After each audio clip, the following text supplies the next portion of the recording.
ফারাক্কা বাঁধের ১০৯টি গেট খুলে দিয়েছে ভারত। বিহার ও ঝাড়খণ্ডে বন্যার জেরে আজ এই গেটগুলো হঠাৎ খুলে দেওয়া হয়। এতে করে প্রতিদিন বাড়তি ১১ লাখ কিউসেক পানি ঢুকবে বাংলাদেশে। ফলে উত্তরাঞ্চলে ভয়াবহ বন্যার আশঙ্কা দেখা দিয়েছে। বিস্তারিত হাসনা আক্তারের প্রতিবেদনে। ভারত থেকে নেমে আসা ঢলে দেশের দক্ষিণ পূর্বাঞ্চলের জেলাগুলোতে ভয়াবহ বন্যা দেখা দিয়েছে। এতে পানিবন্দী প্রায় ১০ লাখ পরিবার।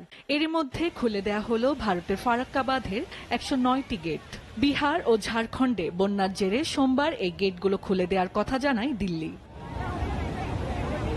ভারতের বাঁধ কর্তৃপক্ষ জানিয়েছে, দুই রাজ্যে বন্যার জেরে পানির চাপ বেড়েছে পশ্চিমবঙ্গে। ফারাক্কা বাঁধ এলাকায় গঙ্গার পানি বিপদসীমার ৭৭ সেন্টিমিটার উপর দিয়ে বয়ে যাওয়ায় খুলে দেওয়া হয়েছে বাঁধের গেট।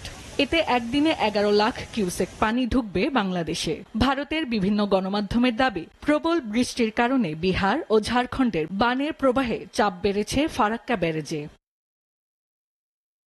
এসব গেট খুলে দেয়ায় বন্যার আশঙ্কা তৈরি হয়েছে পশ্চিমবঙ্গের মুর্শিদাবাদ সহ বাংলাদেশের উত্তরাঞ্চলের বেশ কয়েকটি জেলায়। এতে রাজশাহী, চাঁপাইনবাবগঞ্জ, পাবনা, সিরাজগঞ্জ, কুষ্টিয়া, রাজবাড়ী, মানিকগঞ্জ, ফরিদপুর সহ আশপাশের জেলাগুলো দ্রুত প্লাবিত হয়ে পড়বে বলে মনে করছেন সংশ্লিষ্টরা।